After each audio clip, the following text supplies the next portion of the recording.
সুপ্রিয় দর্শক, সরকারি চাকরিজীবীদের উচিত বিনা বেতনে কাজ করা। সরকারি একজন 20তম গ্রেডের কর্মীর বেসিক ৮,২৫০ টাকা, বাড়ি ভাড়া ও অন্যান্য সুবিধা সহ সর্বসাকুল্যে পায় ১৪ বা ১৫,০০০। 11তম গ্রেডে বেসিক ১১,৩০০ টাকা, সাকুল্যে পায় ২০,০০০ টাকা। একজন 10ম গ্রেডের কর্মকর্তার বেসিক ১৬,০০০।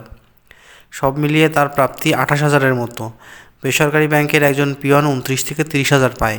প্রথম শ্রেণী কর্মকর্তা 9ম গ্রেডে পায় প্রায় ৩৪,০০০। ঢাকায় যদি পোস্টিং হয় তবে 11তম গ্রেড থেকে 20তম গ্রেড পর্যন্ত কার্যত বিয়ে করার উপর নিষেধাজ্ঞা দেওয়ার মতন অবস্থা। একজন ব্যক্তি ঢাকাতে একটা বাসা নিয়ে বাসা ভাড়া থাকতে গেলে একা চলাও কঠিন এই টাকায়। পরিবার চালানো এক প্রকার প্রায় অসম্ভব। এজন্য আপনাকে গণিতের বিশেষজ্ঞ হতে হবে।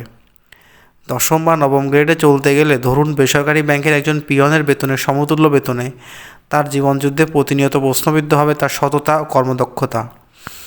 পরিবারের বাবা মা কেউ একজন অসুস্থ হলে জীবনে তাকে কত বড় ঝুঁকিতে ফেলে সেটা সৎ পথে যারা থাকে সংকল্পবদ্ধ তারা হাড়ে হাড়ে টের পান।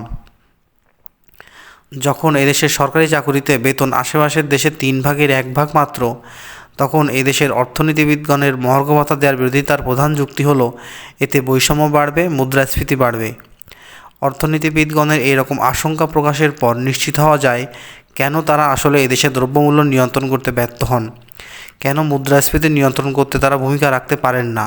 কারণ তারা জনবিচ্ছিন্ন, তারা সমস্যার উৎস খুঁজেন না, সমস্যার সমাধানে ব্যর্থতার জন্য। মুদ্রাস্ফীতি নিয়ে বলার কিছু নেই। মহার্ঘ ভাতায় সরকারের যে খরচ হবে এটা যদি বৈষম্য বাড়ায় তাহলে কালো টাকা মুদ্রাস্ফীতি কমায় হয়তো। একটা গ্রুপের কালো টাকা সম্ভবত পুরো দেশের 12 লক্ষ পরিবারের মহার্ঘ ভাতা খরচের বেশি ইফেক্ট ফেলে বাজারে। সোশ্যাল সিকিউরিটি নেট নামে বাজারে বিশাল অংশের বরাদ্দ রাখা হয়, কিন্তু বৈষম্য কমেছে বলে জানা নেই।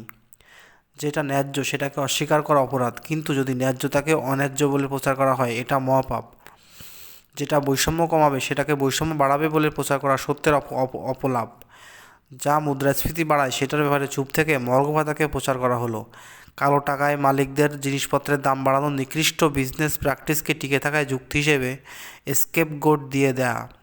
আমি ভুল হতে পারি হয়তো, কিন্তু দেখি তো 14,000 টাকায় আসলেই কোনো তরুণকে বলতে পারা যায় না যে তুমি বিয়ে করার সাহস করো। দর্শকবৃন্দ, মহার্ঘ ভাতা নিয়ে সব ধরনের আপডেট সবার প্রথমে পেতে আমাদের চ্যানেলটি সাবস্ক্রাইব করুন।